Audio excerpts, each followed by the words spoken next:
So ayun, inyo what's up mga kabagis, this is Jubilito TV Official at eto na naman pumuli ang isang edisyon ng ating reaction video mga kalingap at kabagis, no? Pero bago po lahat, syempre po, mega love shoutout po muna kay Kuya Val Santos Matubang, kay Ate Edna Vlogs, kay Kalingap Rab, kay Ruelop Malalag, Kalingap Netizens, Kalingap subscribers, Kalingap supporters, at syempre po ang ating mga Kalingap partners. Mega love shoutout po sa inyong lahat. So yan na nga mga kalingap at kabagis, no? For today's reaction video, gawa lang po natin ang reaction at muli po pagbibigay ng opinion dito nga po, no, sa usap-usapin sa mundo ng kalingap na kung saan ay medyo ang pangalan po ni Ate Edna at ng ito pong dating supporters, no? Let's consider it dating supporters mga kalingap at kabagis dahil hindi naman po natin may pagkakaila na once upon a time ay tumulong or din po siya, naging parte din po siya, no, sa community ng Kalingap. So ang tinutukoy ko po mga Kalingap at kabagis, no, sa mga bago pa lang sa ating YouTube channel at kilalang-kilala po ito ng mga luma nating subscribers, no. Ito pong si Michelle Japina mga Kalingap at kabagis na kung saan ngayon ay talagang gumagawa po ng ingay sa di lamang po sa mundo ng Kalingap. Isama na rin po natin, no, dito po sa platform na ito na kung saan ay talagang masasabi po nating the way Michelle Japina make or yung sa paggawa niya ng reaction video or commentary sa kanyang channel ay masasabi po nating prangka, straight to the point, and at the same time ay style kwan din po, style Brother Rose rin na kung saan ay binabalikan ang mga nakaraan, ang mga history ika nga, no, na nangyari sa kanya nung siya pa po ay nasa Kalingap. At ito na nga mga Kalingap at kabagis, no, dito po sa naging live streaming ni Ate Edna Vlogs, normal na live streaming po ay nanawagan siya. Dahil nga po kasi parang ang nangyayari ngayon sa mga content ni Michelle Japina ay yung mga umaalis sa Kalingap, yun po yung content niya ngayon, no? At alam naman po natin na makakuan po yan, no? Ipinagbabawal po yan, no, sa rules ng Kalingap na kung saan pag hindi na po beneficiary ay wag na po nating kuan. Wag na po nating i-content, no? Bilang isang lehitimong reactor. Kaso nangyayari mga Kalingap at kabagis, di ba? Kung ano yung mga ipinagbabawal, ika nga, ay yun po yung madalas niyang i-content. Ito nga, yung bago niyang content ngayon, ay ito pong si Medit. No? Hindi ko man, gusto ko mang iwasang mabanggit po yung pangalan, pero hindi po talaga may iwasan, no, mga Kalingap at kabagis na mabanggit. At ito nga, ang content ni Michelle Japina ngayon ay si Medit, na kung saan ay sa aming mga reactors sa Kalingap ay ipinagbabawal pong reaksyonan kasi nga po umalis na ng Kalingap. So ang nangyayari ngayon dito kay Michelle Japina ay yung pa rin ang kanyang content na minsan ay nasasabayan ng mga, alam nyo na, iba pang content ng Kalingap. So itong si Ate Edna Vlogs ay nakapag-comment na yung nga po na si Michelle Japina ay hindi na po part ng Kalingap, no. At dito po nag-real talk itong si Michelle Japina sa kanyang live streaming nung isang araw na kung saan ay may mga may mga patutsyada siya na binitawan kay Ate Edna. At the good thing about Ate Edna is kalmado lamang po siya, no. Kumbaga hindi naman siya nagrebatal, pero kung paano niya po hawakan yung sitwasyon ay ma-amaze po kayo dahil minsan yung pagiging tahimik at hindi pag-response sa mga ganyang klaseng rebuttal ay yun na po yung pinaka-the best na solusyon, ika nga. At sa ngayon, ganun po ang ginagawa ni Ate Edna dahil wala naman po siya naging rebuttal dito po sa recent na sagot ni Michelle Japina sa live streaming ni Ate Edna. At syempre, nagiging palaisipan po sa mga viewers, no, kung bakit ganun nga yung sistema ni Ate Edna na hindi po sinasagot yung mga patutsyada ni Michelle Japina po dito po sa platform na ito.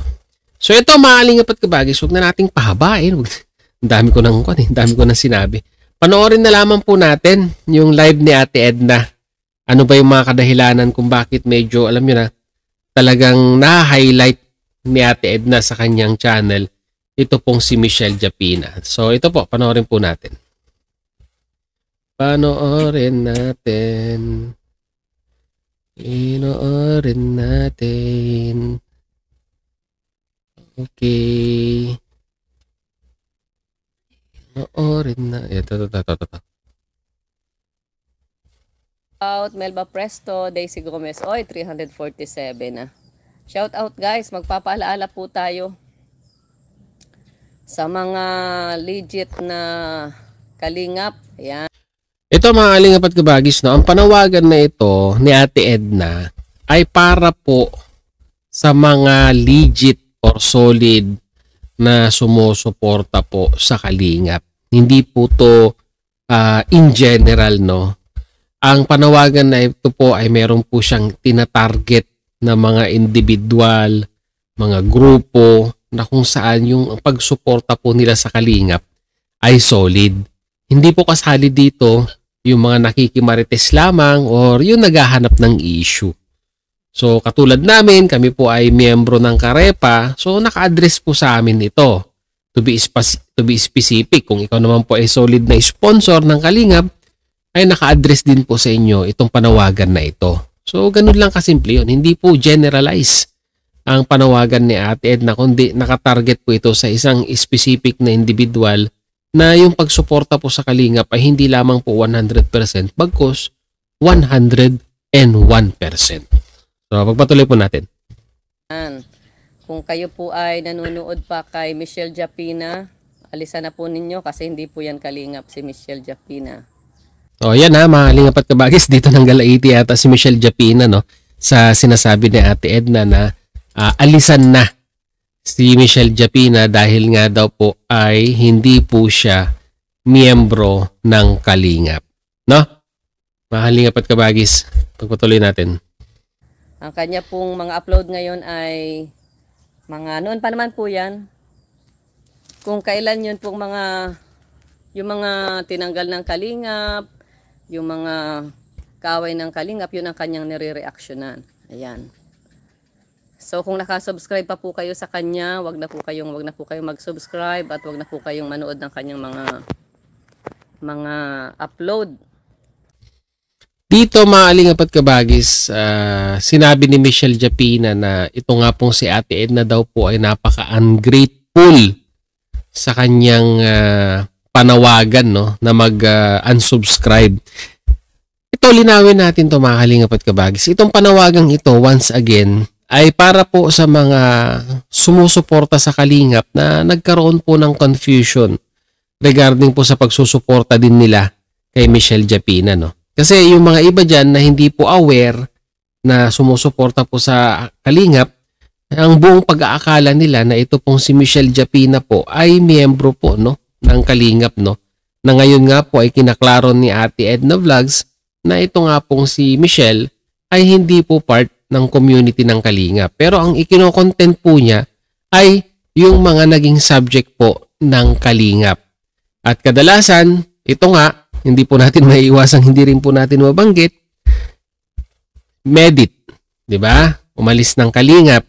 Ngayon siya yung kino-content niya ngayon. So ibig sabihin, sa pag-alis ni Medit, mayroon siyang mga nakuhang supporters ng kalingap na sinundan siya hanggang sa kanyang pag-alis. So ibig sabihin, yung mga supporters na yun ay makukuha ni Michelle, di ba? Dahil nga ikino-content niya si Medit. So matotal, yung mga supporters na yan ay may tampo sa kalingap.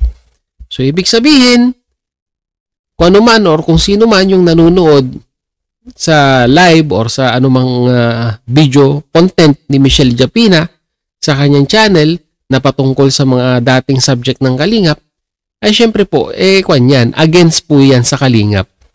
Dahil yung dating mga sinusuportahan nilang beneficiaries ng kalingap ay umalis na po, no?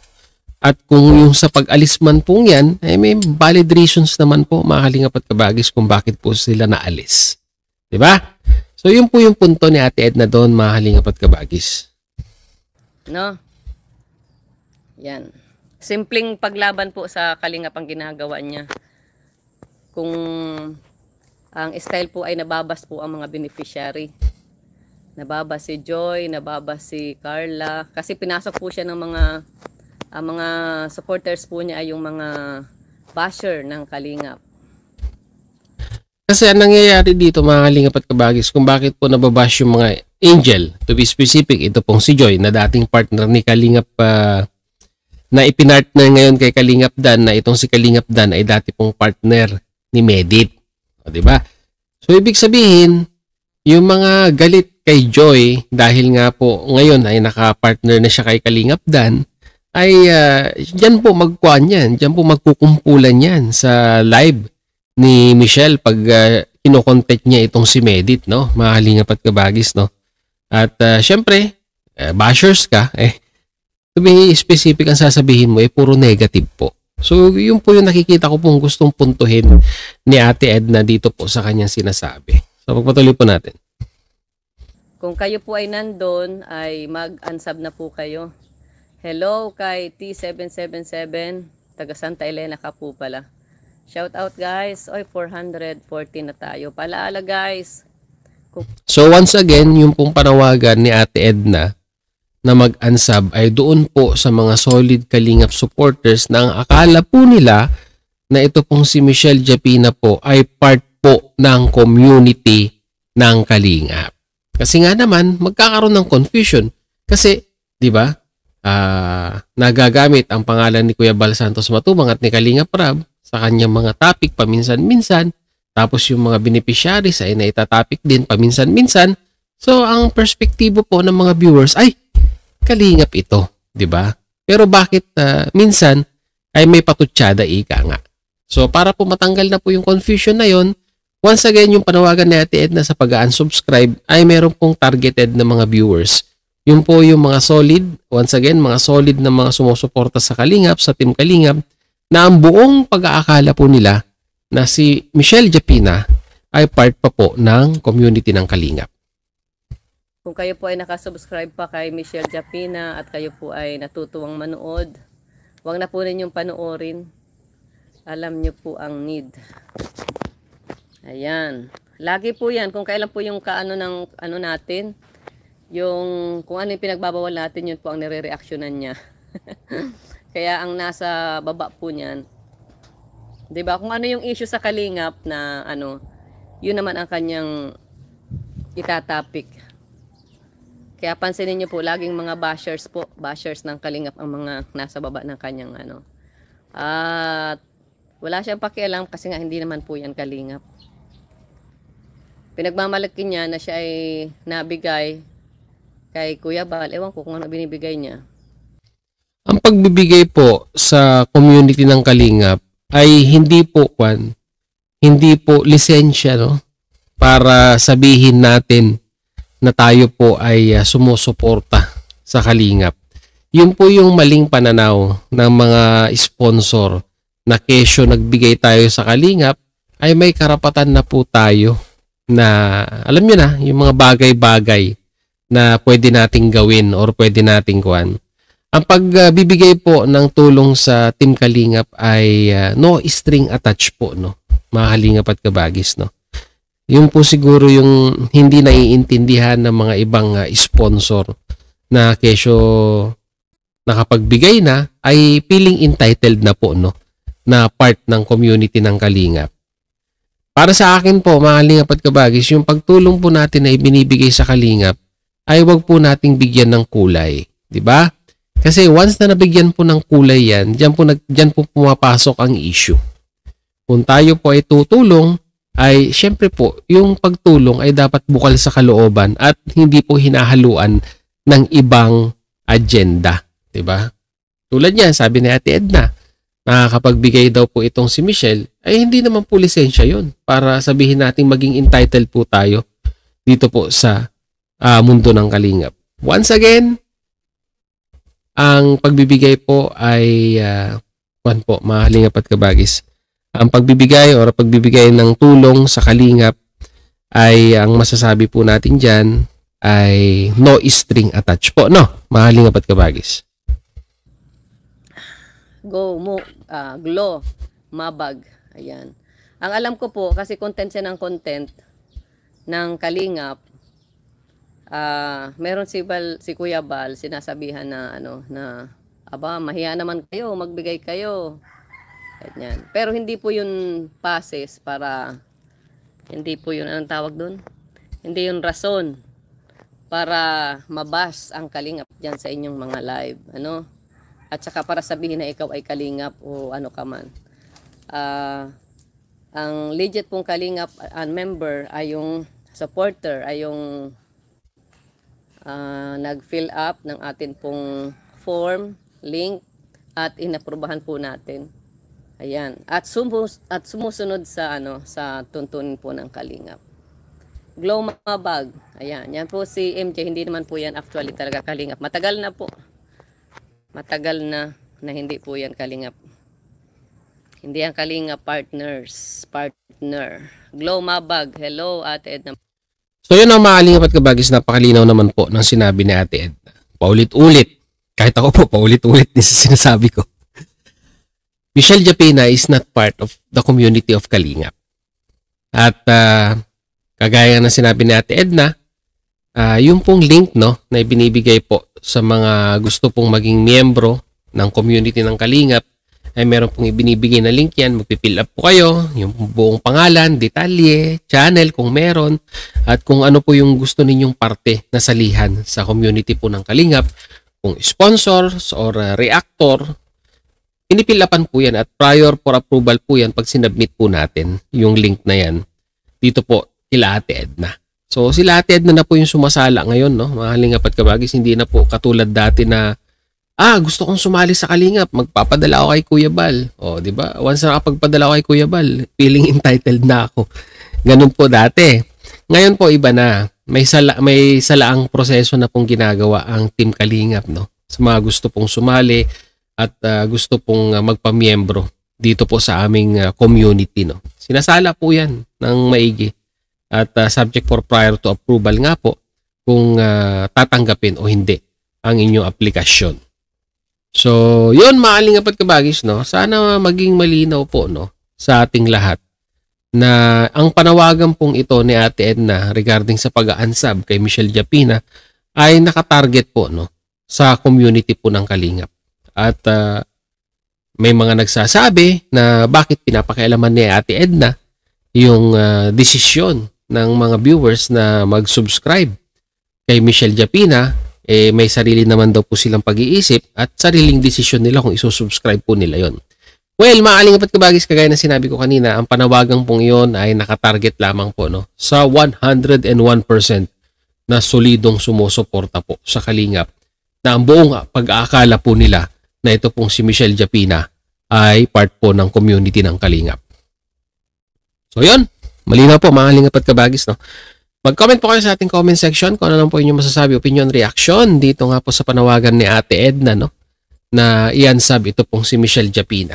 Tama po ba na manawagan si Ate Edna na i-unsub si Michelle Japina o hindi? Lagay niyo po sa ating comment section. So hanggang dito lang mga kalingap at kabagis. Once again, this is Jubilito TV Official, proud member po ng team ko sa Tangkarepa Year 2024. As I always say mga kalingap at kabagis, peace, God first. God bless po. Bye-bye!